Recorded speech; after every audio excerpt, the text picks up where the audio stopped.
ওই বৃদ্ধা মা যখন শুয়ে আছে, ডায়াবেটিসের রোগ, অনেক সমস্যার ভিতরে শোয়া, অনেক দিন পর্যন্ত মানুষের সাথে কথাবার্তাও বলতে পারে না, এমন অসুস্থ রোগী যখন সন্তানের ডাকটা শুনলো, সমস্ত অসুস্থতাকে বাদ দিয়ে লাফ দিয়ে উঠে সন্তানটাকে বুকে জড়াইয়া নিল।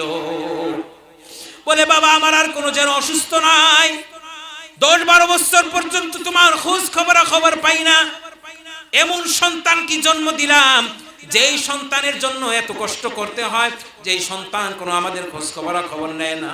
সুতরাং এই সন্তান কেউ যদি জন্ম দেয়, সে মনে করতেছে ভালোই হয়তো শিক্ষা দিছে, কিন্তু আসলে না, প্রাথমিক অবস্থায় যদি কেউ দ্বীনি শিক্ষায় শিক্ষিত করে, ওই সন্তানকে যদি কোরআন তেলাওয়াত শিখায়, ওই সন্তানকে যদি নামাজ শিখায়, তাহলে ভবিষ্যতে এটার ব্যাপারে নিশ্চয়তা আছে।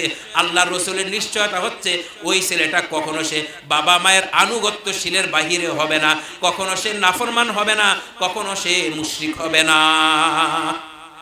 যে উত্তরবঙ্গের বৃদ্ধ মা আর বাবা দুইজনে মিলে অনেক কষ্ট করে সন্তানটাকে লেখাপড়ায় করায় চিন্তা করলেন মানুষের মতন মানুষ করি, তখন এই সন্তানকে মাস্টার্স কমপ্লিট করানো হইল। সন্তান যখন বড় হয়, বিবাহ করে, ঢাকার মধ্যে একটা চাকরি লয়, বাবা মায়ের আর কোনো খবর নাই। একদিন, 2 দিন, 1 বছর, 2 বছর, 5 বছর, 10 বছর পর্যন্ত চলে যায়। 10 বছর মধ্যেও কোনো খবর নেয় না। মনে করে বৃদ্ধ মা আর বৃদ্ধ বাবার কি খবর নেব। বউ বারবার তাকে উস্কাইয়া দেয়, বারবার তাকে এরকম অনেক কটুবাক্য বলে, কেন তুমি তোমার বৃদ্ধ বাপ মার কাছে যাইবা? সন্তানের যদিও অনেক যাইতে মনে হয়, কিন্তু তারপরে বউর কারণে তাকে যাইতে দেওয়া হয় না। বহুদিন পরে, 10-12 বছর পরে একটা ঘটনা, একটা লোক আসলো, একটা লোকের মাধ্যমে হঠাৎ করে এই লোকটা দেখা হয়, মাস্টার্স কমপ্লিট। ওই লোকটা বৃদ্ধ বা মামায়ের ঘরে যে একমাত্র সন্তান ছিল, ওই সন্তানের দেখা হয়।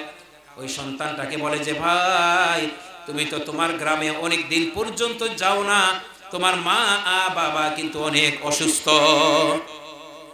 ওই সন্তান স্ত্রী থেকে অনুমতি লয়, আমি একটু বাড়িতে যাইতে চাই। বলে, হ্যাঁ বাড়িতে যান, কোনো অসুবিধা নাই। একদিন গিয়ে পরের দিন আপনি তাড়াতাড়ি করে এসে পড়েন, বেশি কথা বলার দরকার নাই, বেশি দিন সেখানে থাকারও দরকার নাই। ওই সন্তান বলল, আচ্ছা ঠিক আছে, আমি আজকে যাই, কালকের ভিতরে আমি চলে আসব। গাড়িতে করে যখন যায়, যখন ওই গ্রামের মধ্যে যখন বাস থামে, বাস থামার পরে ওই বাস থেকে সে নেমে যায়, তারপরে গ্রামের মধ্যে অন্ধকার রজনীর ভিতরে কোনো রিক্সা নাই, কোথাও দূরে রিক্সা দেখা যায় না। অনেকক্ষণ পরে একটা হারিকেন জ্বালানো একটা রিক্সা কোথায় থেকে যেন নিবুনি বিবাতি হয়ে আসছে। ওই লোকটা চিন্তা করতেছে, দেখি এটাই মনে হয় রিক্সা আসতেছে। ওই রিক্সাওয়ালার কাছে সে উঠলো, বলল যে, চাচা যাবেন কিনা? বলে, হ্যাঁ যাবো। কোন জায়গার ভিতরে? বলে, অমুক জায়গার ভিতরে। বলে, হ্যাঁ আপনি ওঠেন, অমুক গ্রামের মধ্যে যাব। এরপরে যখন চাচা বললেন ঠিক আছে আপনি ওঠেন, চাচা যখন রিক্সা চালায়, হ্যান্ডেলটা মারে, বারবার এরকম চলে না, কত কষ্ট করে হ্যান্ডেল মারে, চলে না। আর সন্তান কি যেন গুনগুন করে বলছে যে, চাচা আপনাকে চলাইতে বলেছে, আপনি দেখি বারবার চালানোর চেষ্টা করছেন, পারেন না কেন? আপনার কি হইল, কি সমস্যা হইল? আমাকে কি জায়গা মতন নিয়ে যাইবেন না? আমি কি যাব না? আপনি কি রাগ হইছেন নাকি?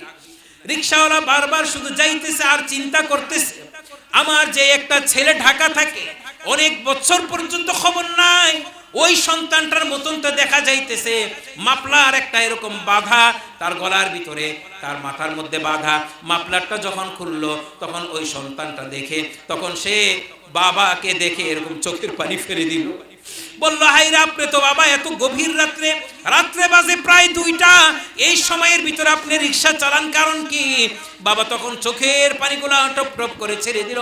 বলল, সন্তান রে বাবা, তোমার কারণে অনেক দিন পর্যন্ত আমি তোমার দেখা পাই না, তোমার আম্মা অনেক অসুস্থ, মানুষ আমাকে বারবার খারাপ বাক্য বলে, একটা সন্তান জন্ম দিলা, এই সন্তানটাও দেখি তোমাদের খবর নাই, টাকা পয়সার কোনো খবর নাই, টাকা পয়সার কোনো খবর নাই। এই জন্য চিন্তা করলাম তোমার মায়ের অসুস্থতার জন্য চিকিৎসা করতে হবে, এই জন্য কোনো কুল কিরানা না পেয়ে সমাজের কথা আর শুনতে পারি না, এই জন্য আমি রিক্সার মধ্যে নেমে গেলাম। রাত্রে গভীর হোক তাতেও কোনো অসুবিধা নাই, তাতেও কোনো সমস্যা নাই। বাবা চোখের পানি টপ টপ করে ছাড়ে। এমন সময় সন্তানটাকে নিয়ে বাড়ির কাছাকাছি যখন গেল, যখন এরকম দেওয়ালের মধ্যে ঠকঠক করলো, দরজার ভিতরে যখন ঠকঠক করলো, পিছন থেকে ঘরের ভিতরে থেকে বলল যে কে আসলেন এত রাত্রে? বলে শোনো তুমি দরজাটা খোলো। ওই বৃদ্ধা মা যখন শুয়ে আছে, ডায়াবেটিসের রোগ, অনেক সমস্যার ভিতরে শোয়া, অনেক দিন পর্যন্ত মানুষের সাথে কথাবার্তাও বলতে পারে না, এমন অসুস্থ রোগী যখন সন্তানের ডাকটা শুনলো, সমস্ত অসুস্থতাকে বাদ দিয়ে লাফ দিয়ে উঠে সন্তানটাকে বুকে জড়াইয়া নিল। বলে বাবা আমার আর কোনো যেন অসুস্থ নাই, 10-12 বছর পর্যন্ত তোমার খোঁজ খবর পাই না, এমন সন্তান কি জন্ম দিলাম যেই সন্তানের জন্য এত কষ্ট করতে হয়, যেই সন্তান কোনো আমাদের খোঁজ খবর নেয় না। সুতরাং এই সন্তান কেউ যদি জন্ম দেয় সে মনে করতেছে ভালোই হয়তো শিক্ষা দিছে, কিন্তু আসলে না, প্রাথমিক অবস্থায় যদি কেউ দ্বীনি শিক্ষায় শিক্ষিত করে, ওই সন্তানকে যদি কোরআন তেলাওয়াত শিখায়, ওই সন্তানকে যদি নামাজ শিখায়, তাহলে ভবিষ্যতে এটার ব্যাপারে নিশ্চয়তা আছে। আল্লাহ রসুলের নিশ্চয়তা হচ্ছে ওই ছেলেটা কখনো সে বাবা মায়ের আনুগত্যশীলের বাহিরে হবে না, কখনো সে নাফরমান হবে না, কখনো সে মুশরিক হবে না। সন্তানকে যদি শিক্ষা দেয়, তাহলে এই সন্তানদেরকে আমরা প্রাথমিক অবস্থায় দ্বীনি শিক্ষা শিক্ষিত করব তো ইনশাআল্লাহ। কি বলেন? আমাদের এখানে একটা মসজিদ আছে, আমরা জানি এই মসজিদের মধ্যে মুক্ত পড়ানো হয়, মানুষরা এখানে এসে তারা নামাজ পড়ে। তাহলে এই মসজিদটা হচ্ছে মূলত মসজিদ হইল এটা আল্লাহ তাআলার একটা ঘর, এবং এটা একটা জান্নাতের বাগান। আল্লাহ রাসূল সাল্লাল্লাহু আলাইহি সাল্লাম বলেন, মান বানা লিল্লাহি বাইতান বানাল্লাহু লাহু বাইতান ফিল জান্নাহ। যে ব্যক্তি দুনিয়ার ভিতরে একটা আল্লাহর ঘর বানাইলো, আল্লাহ পাক রব্বুল আলামিন জান্নাতের ভিতরে তার জন্য একটা বালাখানা জান্নাত বানাইয়া দিবেন। জান্নাতের ভিতরে একটা বালাখানা বানাইয়া দিবেন। বালাখানা মানে হচ্ছে অট্টালিকা, অর্থাৎ বড় বড় অট্টালিকা, নাজ নিয়ামতের জিনিসগুলা আল্লাহ পাক রব্বুল আলামিন জান্নাতের ভিতরে বানাইয়া দিবেন।